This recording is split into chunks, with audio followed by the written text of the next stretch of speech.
कल ही 2% से 3% तक मार्कअप में कमी करें। यह जेडी न्यूज का भरपूर मुतालबा है। हुकूमत के जो कर्जे हैं उन पर हुकूमत को साल का 800 से लेके 1000 अरब रुपया बचेगा। जो शरह सूद है उसमें कमी की जाए जिससे बेहतरी आएगी, गरीब लोगों के लिए खसूसन आसानी आएगी। अमीर को तो कोई बात नहीं, वो उसको तो 30% पे भी दे देंगे तो उसे क्या परवाह है। बिस्मिल्लाहिर्रहमानिर्रहीम। प्रोग्राम आपका अपना स्पॉटलाइट, जेडी न्यूज़, जना का पाकिस्तान, हम सब का पाकिस्तान। हम कोशिश करते हैं, मैं हूं जी डॉक्टर इब्राहिम मगोल, हम कोशिश करते हैं कि जो बात की जाए वो हालात व वाक़यात के तनाज़र में मौजूदा बात की जाए और जो तकलीफ़ हो उसका फिर हल भी बताया जाए। वाज़े कहें, स्टेट बैंक को फ़ौरन मुल्क में जो शरह सूद है इसमें 2% कमी कर देनी चाहिए।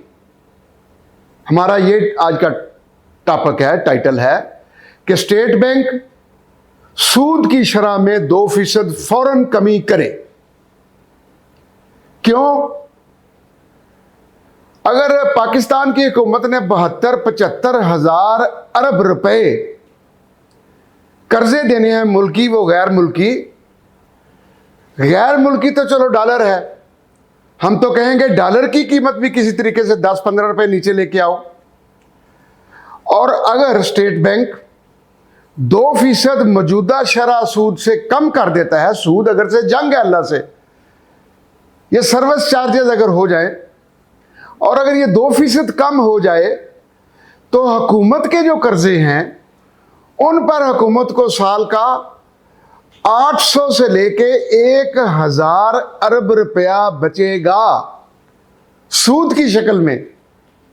और वही 1000 अरब रुपया जदीद तरीन जंगी तैयारों का बाप खरीद ले, या 1000 रुपये से पाकिस्तान का 150-200 ज़िला जो है, हर ज़िले में 2-2, 4-4, 5-5 अरब रुपया इस तरह तकसीम करें दयानतदार बंदों के ज़रिए कि गरीब को एहसास हो कि हुकूमत मेरी मदद के लिए मेरे दर पर आ गई है अमली तौर पर। अब ये IMF भी नहीं इतराज़ करेगा कि जी आप ये 1000 रुपया खर्च कर रहे हैं, 1000 अरब, तो ये कहाँ से आएगा। हमने बता दिया, हम तो अपने ही जो अखराजात हैं उनको कम करके अगर कोई प्रोडक्टिव काम, बेहतर काम, रियासत की फेवर में जाता हुआ काम, मुआशरे के लिए हेल्पफुल काम कर रहे हैं तो IMF तो इसे अप्रिशिएट करेगा। अब देखें ना, बिजली चोरी हम कहते रहते हैं, गाड़ियां 1.5 लाख चल रही हैं गवर्नमेंट की, तेल, बाकी चीज़ें हम बहुत कह चुके हैं अपने चैनल पे। ये लेटेस्ट चीज़ है, स्टेट बैंक को हम ये सजेस्ट कर रहे हैं। वज़ीर आज़म शहबाज शरीफ साहब SIFC और अयूबी दोइम फील्ड मार्शल जो हैं इसका नोटिस लें। इससे एक तो ये होगा कि हुकूमत पर तकरीबन 800 या 1000 अरब रुपए का बोझ कम होगा, माली मुल्की जो कर्जे हैं। 2, कास्ट ऑफ प्रोडक्शन इंडस्ट्री की और एग्रीकल्चर की कम होगी। 3, वो लोग जो क्रेडिट कार्ड यूज करते हैं या बैंकों से लोन लेते हैं ज़रूरियात ज़िंदगी के लिए, उनको इसमें सहूलत मिलेगी। इन्फ्लेशन में कमी आएगी। महंगाई जो करते हैं डेफिनेट, देखिए इस्लाम का कितना सुनहरी असूल है, जब भी इन्फ्लेशन आए, महंगाई आए, अफरा तफरी बढ़े, पैसे की कोई वक़्त ना रहे, तो दीन कहते हैं तुम ये जो सर्विस चार्जेस हैं, हम तो इसे सूद कहते हैं, इसे कम करो, इसे कम करो। और यूरोप जब भी उनका पे मुश्किल आती है वो मार्कअप को, इंटरेस्ट को कम करते हैं। लिहाजा ये तो हमारा दीन फितरत का रूल है, अडॉप्ट करें ना जी स्टेट बैंक के गवर्नर साहब कि फौरन आज ही कल ही 2% से 3% तक मार्कअप में कमी करें।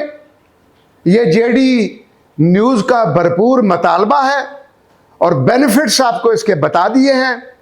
और अगर इसका कोई प्रॉब्लम आए तो आईएमएफ को हमने कैसे सेटिस्फाई करना है वो भी हमने बता दिया है। एक तरफ मर्ज रखा कि महंगाई है, अफराते ज़र है, रुपये की कोई कदरों कीमत नहीं है, 1000 रुपया जेब में डालो तो कोई चीज़ नहीं आती, और हुकूमत ने इतना कर्जा देना है, कहाँ से देगी, टैक्स लगाती है।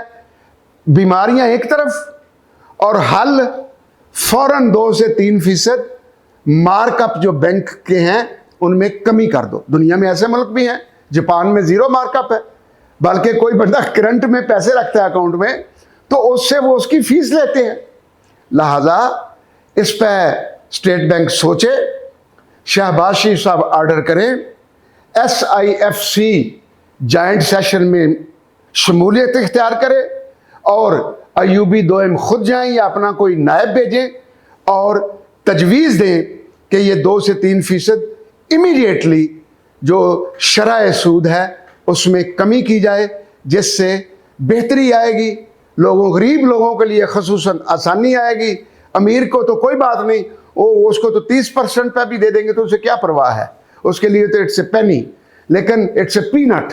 लेकिन गरीब आदमी जो इस वक्त मुल्क में 15 से 20 करोड़ है उसके लिए भी ये सहूलत होगी, हुकूमत के लिए भी ये सहूलत होगी।